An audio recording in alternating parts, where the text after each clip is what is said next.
Hey crypto fans! Want to manage USDT on the TRON blockchain using Tonkeeper? Here is how. Download Tonkeeper, get the app for iOS, Android or desktop, but skip the Telegram version. It does not support TRC20 tokens. Enable TRC20 USDT. Open Tonkeeper and go to Settings and turn on TRC20 USDT. Here you will see it appear on your home screen. Ready to use. Receiving USDT. Share your TRON address, it starts with a T, with a friends or exchanges to receive USDT. Sending USDT. Tap Send.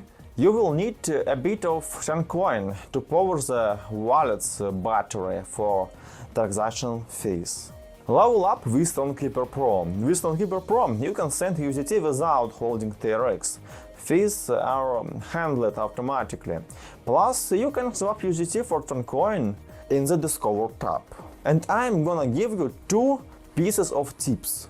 First, always double check addresses before sending. Second, always keep usage phrase safe and secure.